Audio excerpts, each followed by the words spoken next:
자, 지난 시간 복습부터 먼저 해보겠습니다. 78페이지부터 볼까요? 교육부 장관의 예상지문 1번이죠. 78페이지. 교육감의 교육환경평가 승인, 이거 기숙이라고 했어요. 교육환경평가서와 우리가 환경연의 평가는 좀 다르게 봐야 된다는 걸 기억하시고, 특히 시도 교육감은 논란이 워낙 많잖아요. 시사적으로만 생각해봐도 정파적인 그런 당파선 때문에 논란도 많다 보니까 교육환경평가 승인에 관한 재량을 인정하지 않는 쪽으로 해석이 되어 있다는 거 기억하시고 넘어가겠습니다. 그렇게 중요한 판례는 아니에요. 넘어가고 80페이지의 폐기물 적합 통보 사전 결정 그 자체가 처분성 인정된다는 거 기억하시고, 그리고 이런 적합 부적합 통보는 중간 결정이기 때문에 취지만을 간략하게 기재했다가 2번이죠. 예상지분 쟁송이 제기되면 구체적 불허가 사유를 밝혀야 된다. 판례가 이렇게 얘기했습니다. 넘어가고 그 밑에 기출지문 중요하죠. 신청에 대한 구비 서류가 미비되어 있을 때 보안 요구는 원칙적으로 형식적 요건, 실체적 요구를 원칙적으로 보안 요구 대상은 아니지만 일시적 사정이 기할 때는 예외가 인정될 수 있다. 넘어갑니다. 83페이지 예상지문 1번은 알아두시는 게 좋겠네요. 환경정책 기본법은 원고적 계획이 법률상 이유로 고려되지 않아요. 그렇지만 처분청이 폐기물 사업에 대한 적합 통보를 할 때는 환경정책 기본법 그 취지, 그 기준도 고려해야 된다는 거. 이거는 원고 입장에서의 법률상 이익과 처분청의 고려 대상 자체가 분리되어 있다는 것을 기억하는 게 중요하겠네요. 예상지문 1번 정도만 보면 되겠습니다.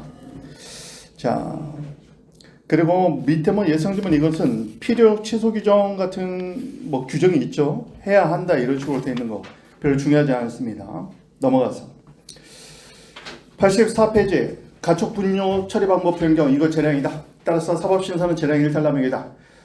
가촉 분뇨 처리에 관한 이런 내용들은요. 가촉 분뇨법은 주관식 시험에서 많이 나왔어요. 우리 법무에서도 나왔고 그래서 체크가 필요해 보입니다. 넘어가서 85페이지 학교용지 부담금 부가처분은 재량이라는 거 기억하시고, 학교용지 부담금 관련해서 예전에 어떤 판례 보면 판례가 조리상 반환 청구권을 인정된다 이런 판례도 있었는데, 어쨌든 학교용지 부담금 부과는 재량이라는 거 기억하십니다. 그래서 취소할 때 이익청의 원칙이 적용된다. 이 정도 보시면 되겠고요. 넘어가서 87페이지 예상지문 1번 공정위의 일정한 재반 조치에 관해서는 재량이 인정된다는 거 기억하시고, 그리고 불공정 거래행위에 대해서 2번입니다. 시정명령은 그 위반 행위에 직접 영향을 받은 자뿐만 아니라 향후 영향을 받을 가능성이 큰 자 포함된다는 거 기억하십니다. 그리고 밑에 예상지문은 중요했었죠. 이거는 사기에 나올 수도 있다고 했어요. 부당한 수치 거부 시, 이때는 거부 시에 효력이 발생한 것으로 본다는 거죠. 수치를 거부해서 알 수 있는 상태를 방해하고 나서 처분의 효력, 의사표시 효력 부정하는 것은 이건 신의칙 위반이다. 따라서 수치 거부 관련해서는 네 단어를 체크해야겠네요. 수치 거부, 처분의 효력 부정, 신의칙 위반, 수치 거부 시 효력이 발생한 것으로 본다는 거 기억하십니다. 효력 발생이 왜 중요하죠? 그런데 참 효력 발생의 줄 빼고 안날 90일이 되는 거죠. 이때부터 결론은 안날 90일입니다. 효력을 발생해서 알 수 있는 상태에 이르면 그날로부터 90일 내 쟁송을 제기해야 되기 때문에 제소기간 기산점이 되는 거죠. 처분의 효력을 발생한 날이 알 수 있는 상태 안날이 되는 겁니다. 넘어가서 88페이지 이건 중요한 질문이네요. 처분의 외부적 성립 시기 키워드 공식적 방법으로 외부의 표시. 자, 꼭 기억하세요. 답안이 했을 때는 그래서 행정처의 의사표시를 자유롭게 취소 처리할 수 없는 구속을 받는 시점이다. 이런 말을 좀 풀어주면 더 좋아하겠네요. 이런 경우는 이제 사례 기록 같은 데 나올 수 있으니까 꼭 알아두십니다. 89페이지. 자, 거기 기출지문은 의미가 있는 판례였어요. 왜 의미가 있는 판례냐? 쟁점 이름으로 보면요. 여기 보세요. 형사법원이 선결 문제로서 처분의 효력 부인을 할 수 없죠.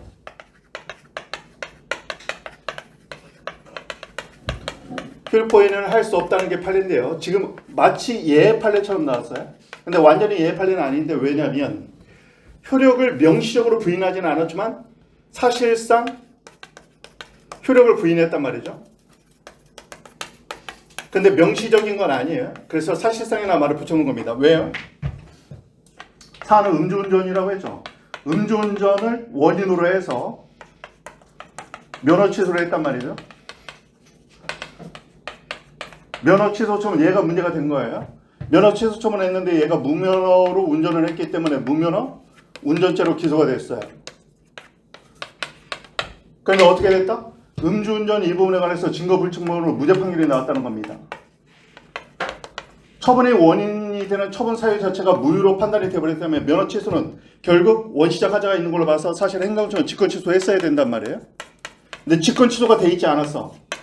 자, 면허 취소의 원인행위가 무죄 판결이 나왔는데 이때 이 면허 취소가 취소되지 않았더라도 판례가 무죄를 해버렸단 말이에요. 이때 무죄를 했다는 말은 결국 면허 취소가 하자가 있는 걸로 봐서 이 효력을 부인해야 무면허 운전죄가 무죄가 되거든요. 근데 명시적으로 효력 부인을 하지 않았는데 마치 성결 문제로서 면허 취소의 원인 자체가 없어졌기 때문에 얘를 부정하겠다라는 논리를 취해서 무죄 판결이 나왔단 말이에요. 그러니까 여기서는 판례가 나와서 효력 부인했다 이렇게 얘기하면 안 돼요. 효력 부인을 명시적으로 하지는 않았어요. 한번 읽어보겠습니다. 자, 기출지문 첫 번째 줄에 끝부분 있죠. 운전면허의 취소 처분의 원인이 된 교통사고, 그리고 교통사고에 이제 음주운전하다 교통사고 한 건데 내려가서 증명이 없어도 무죄 판결 확정되었더라도 그 운전면허 취소 처분이 취소되고 있지 않다면 실제 판례는 취소되지 않았더라도 무면허 운전죄로 처벌할 수 없다 이렇게 나온 거죠. 취소되지 않았더라도 취소는 누가 할 수 있어요? 처분청과 행정심판위원회와 항고소송의 수소법원입니다. 형사법원은 아니란 말이지. 효력 부인 못한단 말이지. 그렇지만 사실상 효력을 부인해버린 거예요. 그래서 이 판례는 그래서 계속 모든 교과서에서 언급되고 있는 판례란 말이에요. 의미 있는 판례이기 때문에. 그래서 꼭 알아둬야겠다. 별표. 핵심 키워드는 면허 취소 처분의 원인, 무죄 판결 확정. 취소 처분이 취소되지 않았더라도 무죄. 즉 무면허 운전죄로 처벌할 수 없다. 꼭 알아두십니다. 넘어가고요. 예상점은 여기서 명령위반, 운전정지 명령위반, 영업정지 명령위반, 명령위반자는 명령의 적법성을 구성요건으로 한다. 적법한 지 위법 상황이 형사범을 할 수 있다. 했더니 위법하다. 그러면 위반죄 구성요건 탈락. 따라서 위반죄는 성립하지 않는다. 자, 이거는 우리 시험에도 한번 나왔고 또 모고에서도 나오고 있으니까 알아둬야 되겠습니다. 넘어가서 92페이지. 예상점의 일부는 답안지에 쓸 수 있도록 만들려고 했어요. 수익적 처분. 사실은포의 부정한 방법으로 신청에 의해서 허가를 받았을 때 상대방을 신뢰이고 원용할 수 없고 행정청도 고려할 필요 없다. 이거 직권 취소니까 행정기본법 18조 2항 이익경영 원칙에서 1호에 해당되는 거죠. 지금 알아두셔야 되겠고. 자, 2번 2번은 어제 얘기 안 했던 것 같은데 이거 우리 시험에 한번 나왔었죠. 우리 시험에서는 아마 사례로 나왔던 걸로 기억하는데 기출이나 법무 중에서 나왔을까요? 읽어보겠습니다. 국민연금법이 정한 수급요건을 갖추지 못해서 연금 지급 결정이 이루어진 경우에는 자, 여기서 연금 지급 결정이 이루어진 경우 이미 지급된 급여 부분에 대한 환수 처분과 별도로 지급 결정을 취소할 수 있으나 둘 다 할 수 있어요. 근데 이때 연금 지급 결정을 취소한 것이 적법하다고 해서 환수 처분도 반드시 적법하다고 볼 수는 없다. 왜냐하면 연금 지급 결정을 취소하더라도 그동안 쓴 돈 다 토해내. 이때요. 귀책사유 같은 것을 판단해가지고 이익 형량을 해봐야 되는 것이죠. 무조건 전액을 다 환수 처분하는 것이 적법한 건 아니란 말이죠. 따라서 연금 지급 결정 취소가 적법하다고 환수 처분도 반드시 적법하다고 볼 수는 없다. 자, 이 지문도 시험에 나온 적이 있으니까 꼭 알아두십니다. 자, 그리고 기출지문은 2번도 알아두라고 했어요. 예상지문 1번과 마찬가지로 예상지문 1번은 사실패 그 밖에 부정한 방법의 신청, 이건 적극적 부정이고요. 소극적 부정이 기출지문 2번이란 말이죠. 처분의 상대방이 처분의 위법성을 알았거나 중대한 가시를 알지 못한 경우 이것도 귀책사유죠. 귀책사유가 있으면 이익형량 필요 없다. 공식입니다. 2번까지 알아두세요. 나머지는 앞에서 봤던 내용과 똑같습니다. 넘어가서 93번. 명칭에도 불구하고 장난을 향해서 소멸시키면 철회인지 판단해야 된다. 넘어갑니다. 별로 중요하진 않고 시사적에서 한번 보라고 했어요. 2번 정도만. 의료인이 의료법 위반으로 금고 집행유예 선고받았고 기간이 지났다고 하더라도 따라서 선고 이력이 상실됐더라도 기왕의 사실은 부정되지 않는다. 따라서 면허 취소에 해당될 수 있다. 여기까지였습니다. 자, 중요한 내용들 오늘까지 배우는 게 중요하죠. 공법상 계약 앞에까지. 그래서 여기는 복습을 해봤습니다. 자, 넘어가서 95페이지 볼게요. 관련 판례 봅니다. 우선 대상자 지정 또는 우선 협상자 지정했다가 취소한 거 다 처분, 재량 기억하십니다. 키워드는요. 관련 판례 제일 끝에 우선 협상 대상자 지정 또는 지정 취소. 우선 협상 대상자로 지정하는 거 이거 화천대유 때문에 국민들이 다 알게 된 내용 중에 하나인데 이거 특허예요, 특허. 특별한 허가를 해준 거죠. 따라서 특허니까 재량으로 봐야 됩니다. 우선 협상 대상자로 지정돼서 공익사업 대상자로 선정이 웬만하면 되거든요. 특별한 사정이 없으면. 기출 지문은 가볍게 보면 되겠어요. 1번 지문은 세 번째 줄 대상자 지정 처분이 아니다 그래서 틀린 거고, 2번 볼드 처리해보세요. 우선 대상자를 그 지에서 배제하는 거 마치 우선 협상 대상자 지정을 취소하는 거하고 똑같죠. 이것도 역시 처분이다. 자, 나머지는 뭐 볼 필요 없겠습니다. 이것만 정확히 알면 되겠고 넘어갑니다. 예상지문 1번은 패스하겠습니다. 수익적 처분의 취소 처리에는 이익형량 필요하다. 언제는 안 해도 된다고요? 규칙사유가 있으면 안 해도 된다고 했죠. 예상지문 1번은 이거는 지금 입법적으로 해결됐다. 행정기호법 18조와 19조에서 직권 취소와 직권 철회 이익형량 원칙을 입법하였다. 다만 규칙사유가 있으면 할 필요 없다. 자, 뭐 2번은 가볍게 읽어보면 되겠어요. 블러블러 내려가서 취소하는 경우 불이익을 정당할 만큼의 공익상 필요가 인정되어야 된다. 수익적 처분을 취소할 때는 공익상 필요와 상대방의 불이익을 이익형량, 비교형량해야 된다. 알아두시면 되겠습니다. 자, 넘어가시고 97페이지 한번 볼게요. 작년 소방관문 시험이네요. 기출 1번 봅니다. 기부채납. 기부채납은요, 기부한다는 게 징여예요, 징여. 따라서 기부채납 자체는 처분이 아닙니다. 자, 뭐 때문에 지금 헷갈리는 거예요? 기부채납 줄 빼고 부관. 기부채납 부관은 줄 빼고 부담이죠. 부담은 그 자체가 독립된 처분의 성질을 인정한다. 그거하고 지금 헷갈리라고 낸 거예요. 기부채납 자체는요, 기부채납 자체는 사법상 징여에 해당됩니다. 그런데 이런 기부채납을 조건으로 부과했을 때, 수익적 처분의 조건으로 부과했을 때 걔는 부관 중 부담으로서 그 자체가 독립된 처분의 실질을 갖고 있다. 그거하고 헷갈리지 말라는 거예요, 지금. 자, 따라서 기부채납 자체가 처분은 아닌 거예요. 기부채납의 조건, 부관이 그렇다. 내려가서 밑에 예상지문 한번 봅니다. 우리 시험에 나온 거죠, 이게 사례로. 국가계약법에 따른 공공계약. 우리 시험에서는 2년 전이니까 3년 전에 의약품 조달계약으로 시험에 나온 적이 있단 말이죠. 공공계약, 사법성 계약. 무조건 기억하면 되겠고, 공공계약 위에다 적어놓으세요. 조달계약. 조달계약, 공공계약, 사법성 계약. 따라서 사법성 원리 적용. 공식입니다. 이미 주관식 사례로 기출됐으니까 객관식, 사례형 객관식 대비를 한다. 다음 넘어가서 봅니다. 98페이지. 지방계약법. 지방자치단체를 당사자로 하는 계약 가로로 묶어줍니다. 이걸 줄여서 지방계약법 이렇게 불러요.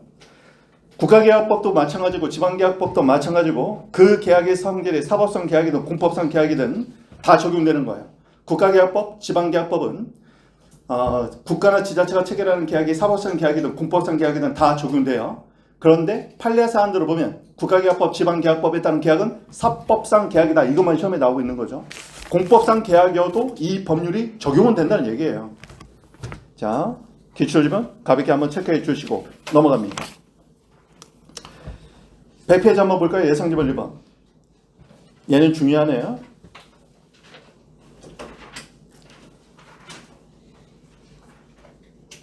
자, 1번입니다. 공법상 계약, 당사자 소송. 옆에다 적어놓으세요. 행정소송 규칙 19조 4호. 공법상 계약, 당사자 소송, 행정소송 규칙. 대법원이 만든 법규명령이란 말이죠. 행정소송 규칙 19조 제4호 꼭 기억해야 돼요. 그리고 그 다음 볼드 처리 있죠. 첫 번째 줄에 이행을 청구하는 소송이 있단 말이죠. 의무의 존부에 관한 확인을 구하는 소송이 있는데 왜 둘을 써놨느냐. 이행을 구하는 소송 5호 또는 의무의 존부에 관한 확인, 이행 청구 밑에다가 확인을 구하는 소송, 확인의 동그라미 칩니다. 당사자 소송의 형태는 뭐뭐 있다고요? 이행을 구하는 소송과 이행 소송 형태와 확인 소송 형태가 있다는 것도 기억하셔야 되겠어요. 특히 또 중요한 거, 이행을 청구할 때 위에다 줄 빼고 확인에게 보충서 필요. 당사자 소송에서는 확인에게 보충서가 필요하죠. 따라서 이행 소송이 가능하면 그때는 확인 소송 안 된단 말이에요. 그래서 지금 5화 해가지고 두 개 그래서 쓴 거예요 지금. 당사자 소송에서는 이행 소송 형태가 가능하면 보다 실효적이기 때문에 확인 소송은 안 된다는 것도 기억해야 돼요. 다음 2번 한번 보세요. 자, 공식입니다. 볼드 처리 봅니다. 산업기술혁신촉진법에 따라, 법에 따라 현관표에 쳐놓으세요. 기술혁신촉진법은 뭐다? 위에다 줄 빼고 공법. 따라서 이러한 법률에 따라 체결한 협약, 두 번째 줄 협약 체결. 그럼 얘는 뭐가 된다? 줄 빼고 공법상 계약.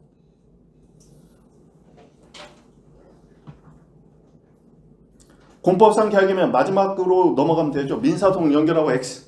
공법상 계약이니까 공당사다. 공식으로 딱 들어가는 겁니다. 법률에 따라 이게 중요해요. 그리고 하나만 더 말씀드리겠습니다. 세 번째 줄 보세요. 위 협약을 위반하여 정상금 납부 통보를 했다. 협약을 위반하여 정상금 납부 통보. 여기 보세요. 방금은 계약에 따라 여기 보세요. 우리 시험에 법률이 나오는데 이제 공법이란 말이지. 법률에 따라 계약을 체결했다. 그럼 공식이에요.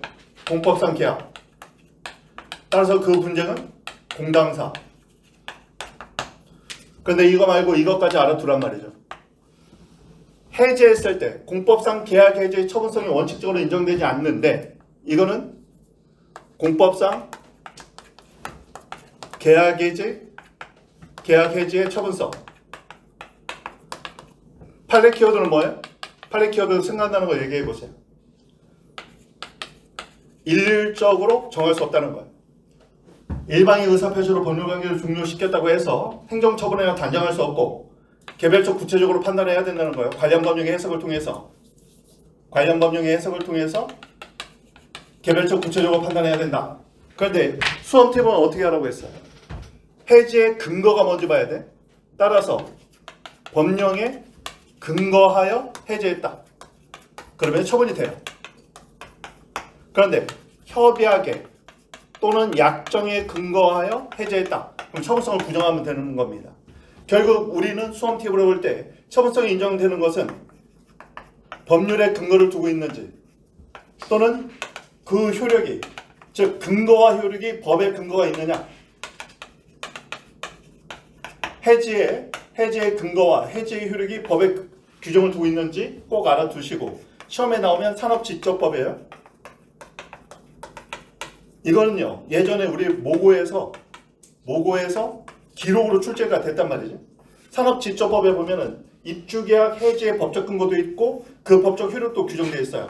따라서 사례도 마찬가지고 사례면 참조조문, 기록이면 기록자료의 산업지적법 부분에서 그 계약 해지의 법적 근거를 찾아주고 그리고 계약 해지에 따른 원상회복 의무 위반했을 때 제재 조치를 취하는 것까지 딱 써주면서 법적 효력을 발생시키므로 처분이다 이렇게 써줘야 된다는 거예요. 사례 기록이 나오면 아예 이렇게 찍고 들어가야 돼. 넘어갑니다. 밑에 예상 제문은 간단하죠. 앞에서 여러 번 했어요. 침입적 처분, 엄격 해석. 그렇지만 불리한 해석이 일체 허용되지 않는 것은 아니다. 앞에서 봤네요.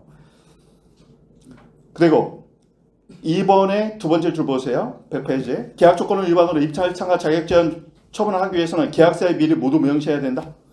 자, 이것도 기억해야 됩니다. 자, 국가계약법상 계약은 사법상 계약이지만 사법상 계약임에도 불구하고 계약 조건을 위반했을 때 일정한 입찰 참가 자격 제한 조치 처분을 할 수 있게 그렇게 법에 규정되어 있거든요. 다만 이런 경우에 계약사에 모두 미리 명시를 해놔야 된다는 겁니다. 2번도 잘 알아두세요. 2번도 꺽쇠 표시해 놓으세요.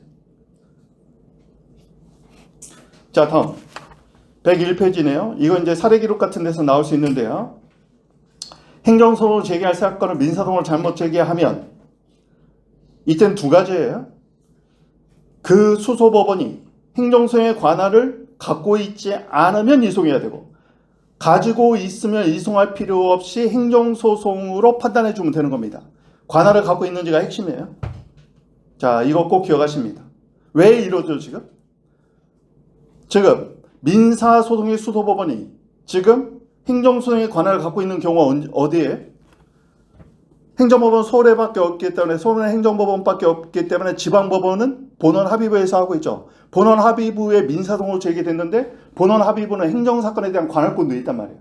그러니까 본원 합의부에 행정사건이 민사로 들어왔을 때 관할권을 갖고 있으면 이송할 필요 없이 자기가 행정사건으로 심리하면 된다는 거예요. 그래서 이것도 꼭 알아두세요. 이게 올해 그 노무사 시험에서도 이 쟁점이 아마 들어간다 그랬을 거란 말이죠. 이번 모의고사 때 올해 그 노무사 시험도 제가 낼 테니까 이것도 알아두세요. 법원이 관할을 가지고 있다면 스스로 행정사건으로 심리 판단을 할 수 있고 관할권을 가지고 있지 않으면 관할법원에 이송해야 된다. 예상적인 1번 별표 쳐놓습니다. 다음 기출질문 1번입니다. 당사자 소송에서는 이행소송이 가능하면 확인소송 허용되지 않는다. 보충소송 필요. 옆에다 적어놓으면 되겠죠. 그래서 우리 시험에 나왔을 때 이게 보세요.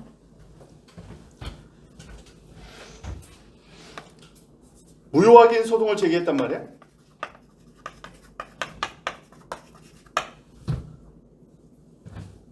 무효확인 소송을 제기했어요. 그랬더니 확인의 이의 불효 하니까 무효확인 소송은 확인의 이의 필요 없지. 맞는 지문이구나. 이렇게 학생들이 판단했단 말이야. 그런데 문제는 뭐냐면 이 확인 소송이 당사자 소송 형태의 확인 소송이 있단 말이야. 그래서 만약에요, 공법상 계약이야. 계약을 해지했어. 그런데 이행 소송이 만약에 가능한데 계약 해지에 관한 무효확인 소송을 제기하면 계약의 해지 자체의 처분성이 인정되지 않는다면, 처분이 인정되지 않는다면 이 무효확인 소송은 뭐야? 항고 소송이 아니란 말이야. 이게 우리 시험에서 기출됐단 말이야. 이게. 근데 굉장히 어려웠던 이유가 뭐냐면 계약 해지 무효확인 소송이라고 하니까 학생들이 항고 소송이라고 판단해버린 거야.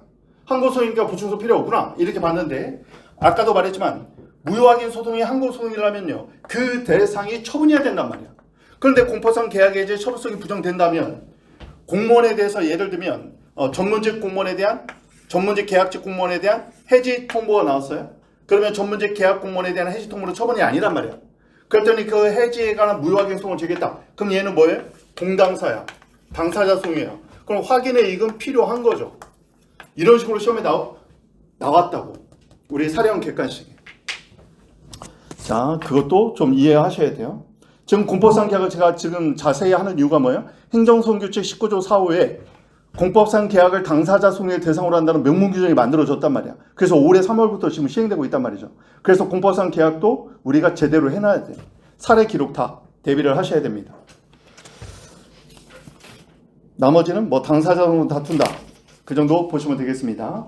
넘어가서 행정의 실효성 확보수단. 뭐 이 부분은 그렇게 중요한 부분은 아니죠. 특히 예상 지문에서 2번이 참 많이 나왔어요. 타 시험에서도 많이 나온 거예요. 양벌 규정은 여러분이 형법에서 많이 배웠을 텐데, 양벌 규정에서 양벌 규정은 행위자의 처벌 또는 대표자의 처벌을 전제 조건을 하지 않고 각자 책임이라고 보시면 되겠어요. 보통 이것도 여러분이 이제 다른 법률에서 많이 배우죠. 관리 책임 위반이기 때문에, 관리 감독 의무 위반이기 때문에 어떤 처벌에 존속되어 있지 않다. 처벌 종속 전제 X 기억하십니다. 많이 나온 지문이니까 2번 정도는 알아두셔야 돼요. 다음. 자, 이 부분부터는 그렇게 중요한 파트는 아닌데, 행정의 실효성 확보수단 이 부분부터는 최신 판례가 그렇게 중요성이 있지는 않아요. 그래서 내일부터 할 때는 이 부분은 좀 빠르게 나가고, 뒤에서 우리 소송 파트 있죠. 소송 파트 판례는 좀 중요한 판례들이 좀 있고, 강론 판례는 그렇게 최신 판례를 많이 내는 추세는 아니기 때문에 우리 소송 요건 파트가 중요하다는 거, 행정소송 파트가 중요하다는 거 기억하시고, 오늘은 여기까지만 하겠습니다.